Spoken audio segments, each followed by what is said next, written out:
While most of the time you don't really win your fantasy football league in the draft, you could certainly ruin your fantasy football team in the draft, especially early on in fantasy drafts. So in today's video, we're going to be talking about 10 players that you need to draft in the early rounds of 2024 fantasy football drafts. But before we could get into today's video, I would like to ask that if you guys are new to the channel and you do end up enjoying today's video, that you hit that subscribe button down below. While you're down there, whether you are new to the channel or not, please make sure that you do leave a like on today's video. It would help me out a ton. If you want to follow me on Twitter or X, please do so at NotoriousFantasy. So without further ado, let's get into 10 players that you need to draft in the early rounds of 2024 fantasy football drafts. We begin with the first player that you need to be drafting in the early rounds of 2024 fantasy football drafts, and that is Amon-Ra, St. Brown, wide receiver of the Detroit Lions. Current aggregate ADP from ESPN Sleeper, MFL, NFFC, and Fantrax have him as the wide receiver 5 at pick 6. Underdog Fantasy ADP wide receiver 5 at pick 5.9. So not only is Amon-Ra St. Brown one of the safest picks inside of the first round due to the sheer amount of volume that he'll be receiving in one of, if not potentially the most pass-heavy offenses in the National Football League, but he also has the upside to be the wide receiver 1 in fantasy football. Amon-Ra St. Brown was absolutely dominant last season, and there is no reason to believe that he won't be able to dominate like Shaq in the paint yet again in 2024. He was the wide receiver 4 in PPR last season and the wide receiver 3 in PPR points per game. He played in 16 games, having 164 targets, 10.3 per game, ranking 5th at wide receiver, 119 receptions, 7.4 per game, 2nd at wide receiver,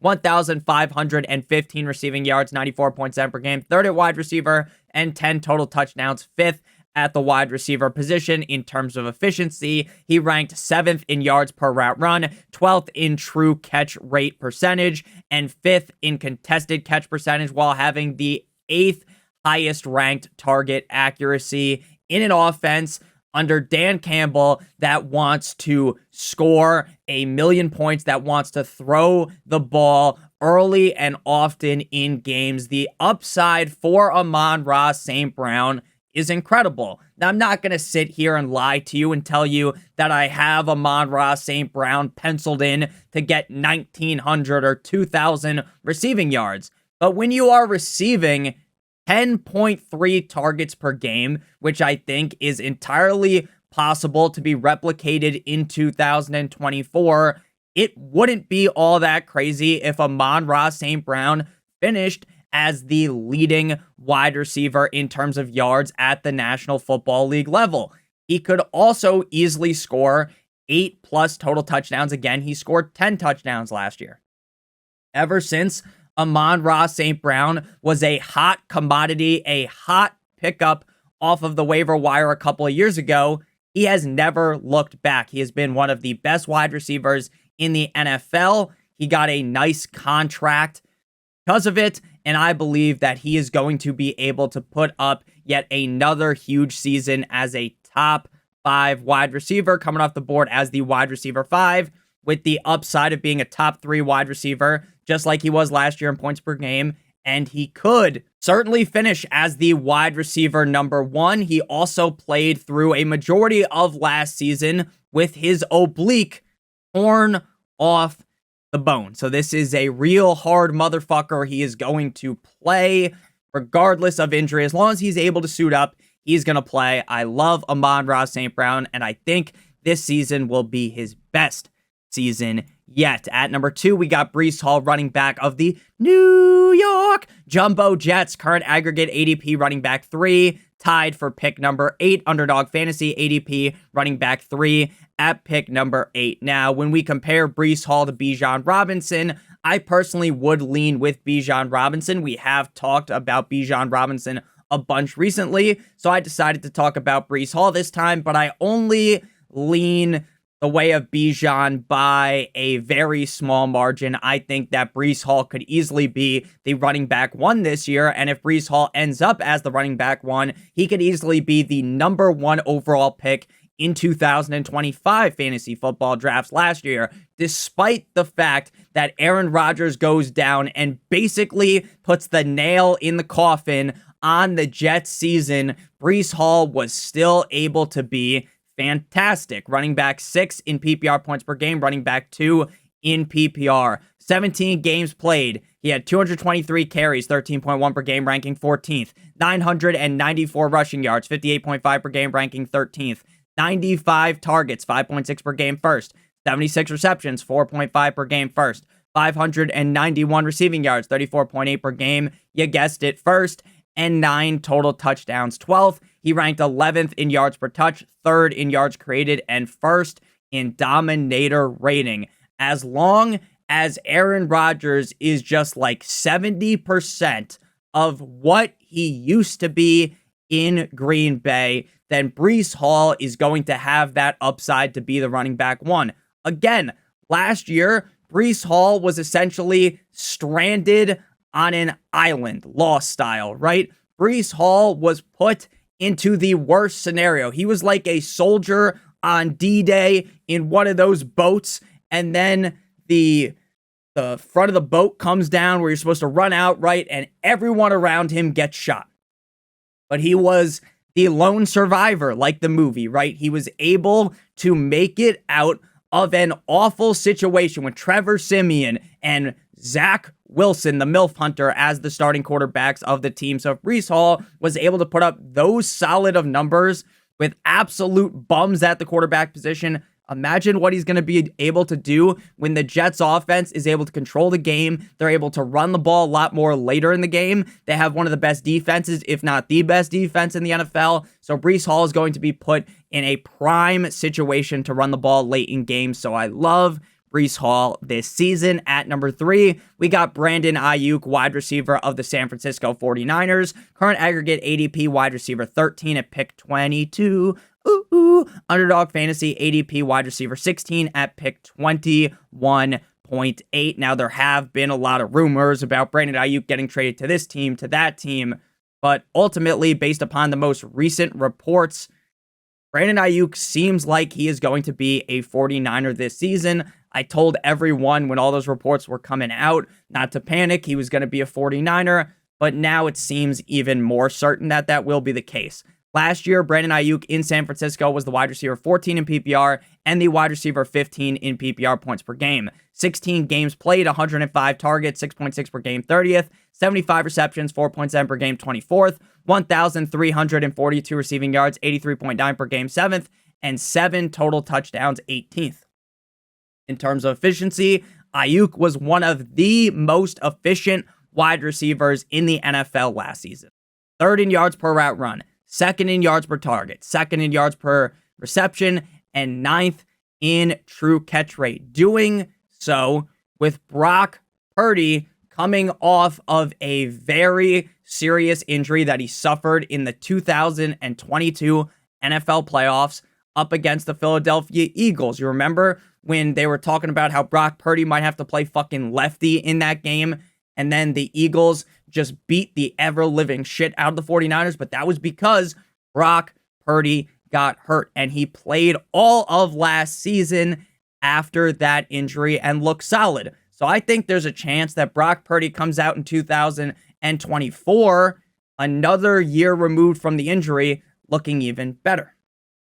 I understand that the 49ers are a very run-heavy team. Rightfully so, when you have one of the best, if not the best running back in the NFL on your team, a guy that can catch passes out of the backfield, a guy that will run a defender over and send them into the ground like their name was Diglett. So I fully understand that Christian McCaffrey is going to see a shit ton of volume in 2024, but I believe Brandon Aiyuk has ascended over Deebo Samuel as the clear number 1 wide receiver in the 49ers offense. The 49ers offense is going to be one of the best offenses in the NFL, so Brandon Aiyuk has a lot of upside to score 10 plus touchdowns if he's able to get more targets on a per game basis, I think Brandon Aiyuk could easily be a top 5 wide receiver this season. I got him ranked inside of the top 12.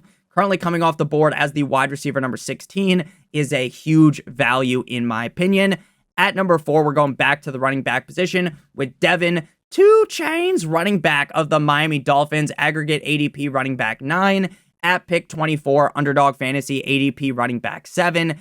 At pick 23.7. Now, last year in Devin Achane's rookie year, he was the running back 5 in PPR points per game, running back 24 in PPR. The reason why there's such a large discrepancy between PPR points per game finish and PPR finish is because of the amount of games played. 11 games played with just 4 starts, right? So he only played 11 games total, but he only started 4 of those games. He missed a few games with a knee sprain mid-season.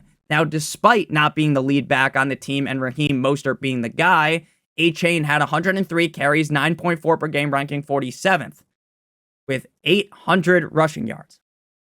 103 carries, 800 rushing yards, 72.7 per game, 25th. 37 targets, 3.4 per game, 35th. 27 receptions, 2.5 per game, 38th. 197 receiving yards, 17.9 per game, 34th. And 11 total touchdowns, 9th. While Raheem Mostert was one of the leading total touchdown players at the running back position in the NFL, Devin Achane still scored 11 total touchdowns. I understand that averaging 6.6 true yards per carry, maybe that number goes down slightly, right? Even so, if it's closer to the 5 number, he's going to be seeing more action, more playing time, a bigger piece of the pie of the Dolphins offense, so it's going to be fine. He ranked 2nd in yards per carry last year, 1st in yards per touch, 3rd in juke rate, and 1st in breakaway run rate. This guy, Devin Achane, is incredible. He has the speed of the Flash. He runs so incredibly fast. He makes one cut, a defender misses. He makes another cut, 2 defenders miss, and then the guy is gone. Bye-bye, throwing up the peace sign like he's Tyreek Hill. This is a Miami Dolphins offense that is going to get Devin Achane more involved. I very much stand on the fact that I believe he is going to get a bigger piece of the pie this season. Is Raheem Mostert still going to be involved? Of course. Is Devin Achane going to be given a Christian McCaffrey level workload? The answer to that is very clear, and it is, fuck no, baby. That's obviously not going to happen.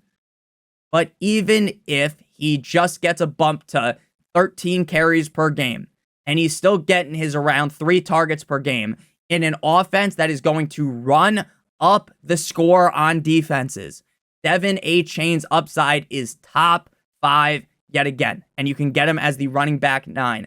I get he might not be the safest pick at the running back position, right? It doesn't feel like wrapping that condom, wrapping that Trojan around your squad like maybe some of the other running backs do around that range.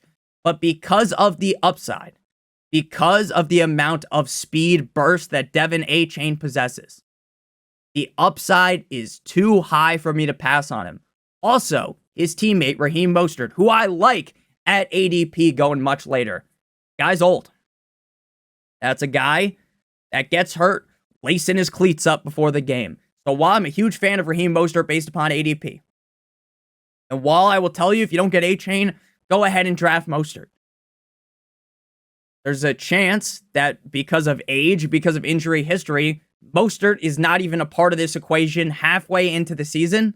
And in that scenario, not only will Achane have those boom games, shout out to the Costco guys, right? 5 booms of a game, right? Where he's getting 25 plus fantasy points.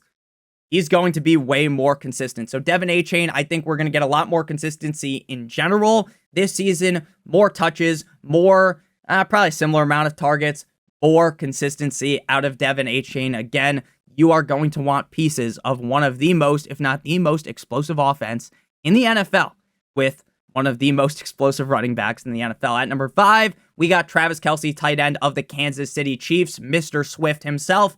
Aggregate ADP, tight end 2. Pick 25, Underdog Fantasy, ADP, tight end 2. Pick 39. Now, I fully expect by late August that Travis Kelce will be cemented as a late second or early third round pick. It feels almost like destiny at this point that Travis Kelce will sit there. I know in earlier mock drafts that we were doing, he was kind of a late third pick. Sometimes he was even in the fourth round.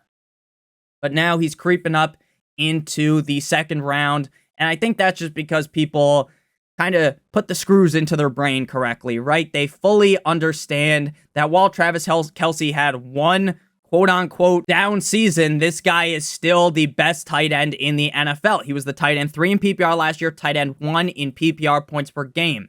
He had a down season, sure, kind of, but that's really to be blamed by the fact that he hyperextended his knee in the preseason. And then he had a low ankle sprain in week 5. He played 15 games. So towards the end of the season, in the playoffs, when Travis Kelce was Travis Kelce, this guy was throwing elbows at defenses, right? This guy was hitting defenses with his WWE finisher. He was hitting them with the sweet chin music, right? Travis Kelce, in my opinion, even at his age, even with his porn star mustache that he now rocks, he is the best tight end in the NFL. I get that the Kansas City Chiefs bring in Hollywood Brown, right? They bring in Xavier Worthy, these fast guys, these deep down the field stretchers. But when push comes to shove, when the game is on the line, you want to know who's getting the ball? Travis Kelce. You want to know who's getting the ball if they don't hand it off in the red zone? Travis Kelce. There could be 2 dudes, 3 dudes covering Travis Kelce, and he's probably still going to catch the ball. Last year, you had to draft Kelce in the first round. In a lot of leagues, you had to draft him as a top 6 pick, and I can get him at the beginning of the third round. Sign me up. 121 targets, 8.1 per game, 4th. 93 receptions, 6.2 per game, 3rd. 984 receiving yards, 65.6 per game, 2nd. And 5 total touchdowns, 7th at tight end, 4th in fantasy points per route, 3rd in expected points added, and 11th in target separation. I get Kelce's getting another year older. I get they bring in these other weapons, but all those other weapons are going to do is make it easier to move the ball down the field to get Travis Kelce into the red area where he is going to go pound town on the defenders. He only scored 5 touchdowns last season. 5, ranking 7th at tight end. If he can get 7, 8, he might be the tight end number 1 by 50 points, right? He might have a huge lead over the other guys. I love Sam Laporta. I love Trey McBride. I love Kincaid, these other guys that Kyle Pitts that are going later. But at the end of the day, in the third round, being able to get the tight end number 1, it just feels right to me. I am ecstatic about Travis Kelce this season. And the biggest bonus is now you don't even have to draft him in the first round. Moving to player number 6, we got Mike Evans, Iron Mike Evans, wide receiver of the Tampa Bay Buccaneers. Aggregate ADP wide receiver 15 at pick 29. Underdog fantasy ADP wide receiver 17 at pick 23.6. Mike Evans has been one of the most consistent players I have seen over my lifetime as a 25-year-old. This motherfucker has played 10 seasons in the NFL. This will be year 11. And he's had 1,000+ yards every single season. Every year of his career, 1,000+ yards. He also has scored 12+ touchdowns in 5 out of 10 seasons. He's done it with famous Jameis Winston. He's done it with Tom Brady, and he does it with Baker Mayfield last season. Mike Evans is one of the most consistent wide receivers in the National Football League. I get 1,000+ yards at the wide receiver position isn't the same as getting 1,000+ yards every single season 10, 15 years ago, right? I get that. But the consistency, the health of Mike Evans, knock on wood here, we don't want him to get hurt because I say that, but Mike Evans has always been healthy at the NFL level. He has always been the number 1 target on the Bucs, and there is no reason for that to change this season. And he's coming off the board as the wide receiver 15. If he was to have a bad year, right? If he was to quote unquote bust, he's probably just going to finish as like the wide receiver 18 or 20. So even on what could be the worst case scenario, everything goes wrong for Mike Evans, he's still a reliable wide receiver 2 basically every single week. 17 games played last year, wide receiver 7 in PPR, 11 in PPR points per game, 135 targets, 7.9 per game, 17th, 79 receptions, 4.6 per game, 18th, 1,225 receiving yards, 73.8 per game, 9th, and 13 total touchdowns, 2nd. 0.54 fantasy points per route, 13th. 15th in fantasy points per target, 13th in yards per route run, 25th in yards per target, 12th in yards per reception, 12th in yards per team pass attempt, and 5th in dominator rating. I get Mike Evans is getting a year older. The same shit they're going to say about Travis Kelce, same stuff they're going to say about Mike Evans. I understand that Baker Mayfield isn't Tom Brady. Baker Mayfield isn't one of the best quarterbacks in the NFL, but he's good enough for Mike Evans to have a great season. And while I think Chris Godwin is going to get a lot more involved this season, and he's going to be used more correctly because they're going to use him in the slot, which is something they just forgot to do last season. Like, if you guys remember when Daenerys was on the dragons, or on her dragon in Game of Thrones season 7, I believe, or 8. I don't remember how many seasons there were, but the last season, and she kind of just forgets about the fleet of ships that is in the water. Anyone might have just gotten PTSD from remembering that. And then the writer of the show, David Benioff, or whatever the fuck that cuck's name was, and he was like, oh, Danny kind of just forgot about the fleet of ships. Kind of like how the Bucs just kind of forgot that they have Chris Godwin, and hey, maybe he should be in the slot. Sure, I think Chris Godwin's going to have a better season. I like Chris Godwin at ADP. But Chris Godwin ain't scoring 13 fucking touchdowns. He's not. Mike Evans could easily do that again. Mike Evans is a red zone problem. He is hard to stop in the red zone due to his build and due to his catch radius. I fully believe we could see another top 12 year out of Mike Evans. And at ADP, he feels very, very safe. At number 7, we got Wiki DJ Moore, wide receiver of the Chicago Bears. Aggregate ADP wide receiver 18 at pick 34. Underdog fantasy ADP wide receiver 22. Pick 31. Now, when I talk about DJ Moore, a lot of people tend to disagree with me because I have DJ Moore ranked as a top 12 wide receiver, and maybe that's a little too ambitious for folks, right? Because I get they bring in Keenan Allen, they bring in Rome Odunze, they change up the quarterback position. And sure, maybe DJ Moore will lose out on some targets because of Keenan Allen and because of Rome Odunze. But at the end of the day, I still strongly believe DJ Moore is the clear number 1 target on this offense. I saw what I saw last season to believe that DJ Moore is one of the best receivers in the NFL. This guy, for years, has been fucked over by the quarterback position, right? If you remember back in Carolina, they didn't have anyone really that was competent enough to elevate DJ Moore to superstardom. Last year, sure, Justin Fields, Tyson Bagent aren't great, but DJ Moore was able to break free, to soar, to fly, Troy Bolton style over defenses, right? Despite the fact that the team kind of had some restraints on DJ Moore because the quarterback play was so bad, DJ Moore was still able to elevate himself to be a top 10 receiver in fantasy football. He was the wide receiver 9 in PPR points per game, wide receiver 6 in PPR. Sure, the competition wasn't as good, right? Darnell, here comes the Mooney, right? They have Equimenius St. Brown, Amon-Ra's brother. They have Tyler Francis Scott Key as the other wide receiver, right? They don't have a lot of weapons. Sure, they still have Cole Kmet. But I still think Caleb Williams will be able to elevate his quarterback play so much. The ball will be so much more accurate coming DJ Moore's way that even if he loses out on some targets, the upside is still very much there due to the fact that DJ Moore is that good. 136 targets last year, 8 per game, 14th at wide receiver. 96 receptions. Flip that around, you get 69. Very nice. I like. My name is Borat. 5.6 per game. 12th at wide receiver. 1,364 receiving yards. 80.2 per game. 6th. 9 total touchdowns. 10th. I can definitely see with better quarterback play the touchdown number increasing. Now, we all know at the wide receiver position, touchdowns are very hard to predict. They are very finicky. It's like a yo-yo, right? They go up, they go down. okay? If he scores 6 touchdowns this season, I wouldn't be surprised. If he got 12 or 13, I wouldn't be surprised either. He ranked 8th in contested catch percentage last year, 4th in dominator rating. I get bringing in Keenan Allen and Rome Odunze definitely adds to the target competition, but with how old Keenan Allen is, with Rome Odunze being a rookie, I still think DJ Moore is the clear, undisputed #1 target on the Bears. I get that people say what they say about Caleb Williams, and maybe he won't have this outstanding rookie year. Maybe he won't even live up to the expectations that are set at sky high for Caleb Williams.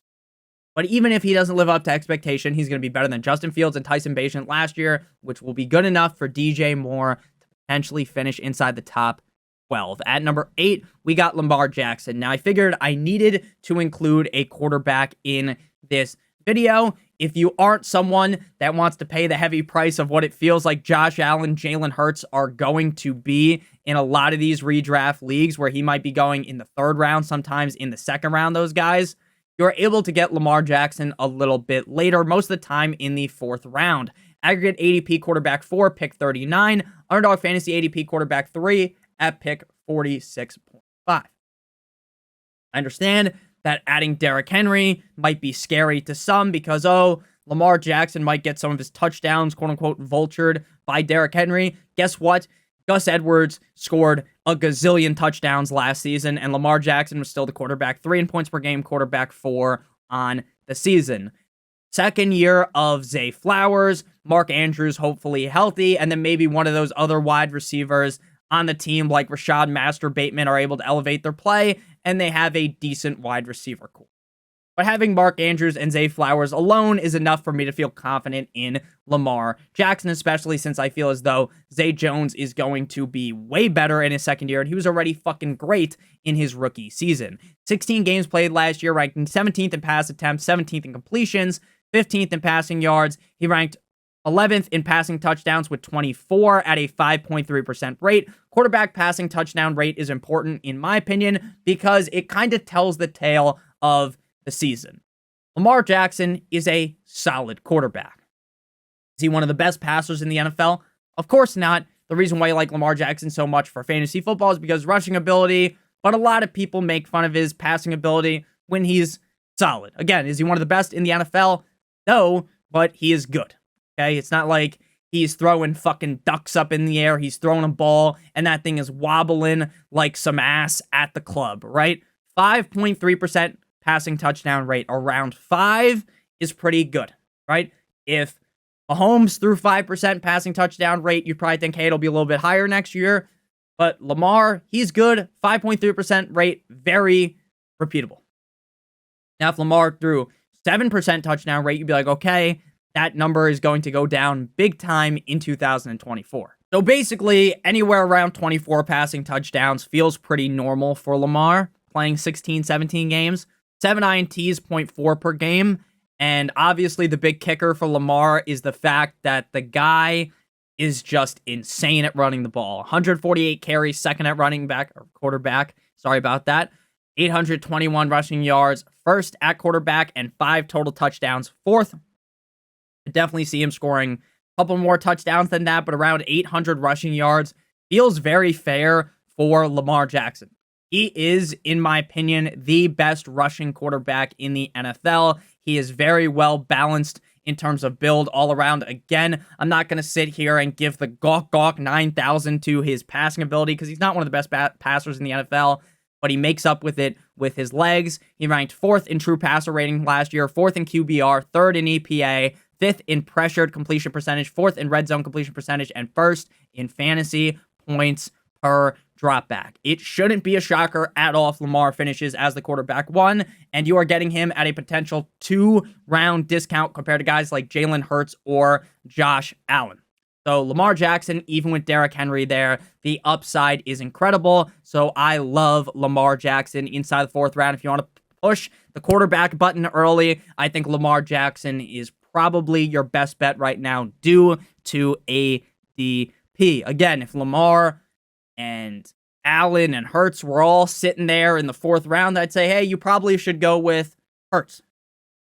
But because he's going most of the time a round or two earlier, Lamar is definitely my favorite early round quarterback right now. Moving now to player number 9, we have James Cook, running back of the no one circles the wagons like the Buffalo Bills, aggregate ADP running back 4, pick 47, underdog fantasy, or pick 46. I don't know why I can't read. Underdog fantasy ADP running back 13 at pick 57.9. Now, James Cook had his best season yet last season, running back 12 in PPR and running back 19 in PPR points per game. 17 games played with 13 starts. 237 carries for him, 13.9 per game, ranking 10th. 1,122 rushing yards, 66 per game, ranking 4th. 54 targets, 3.2 per game, 19th. 44 receptions, 2.6 per game, 17th. 455 receiving yards, 26.2 per game, 8th. And 6 total touchdowns, 24th. I think without Stephon Diggs and with the ragtag group of wide receivers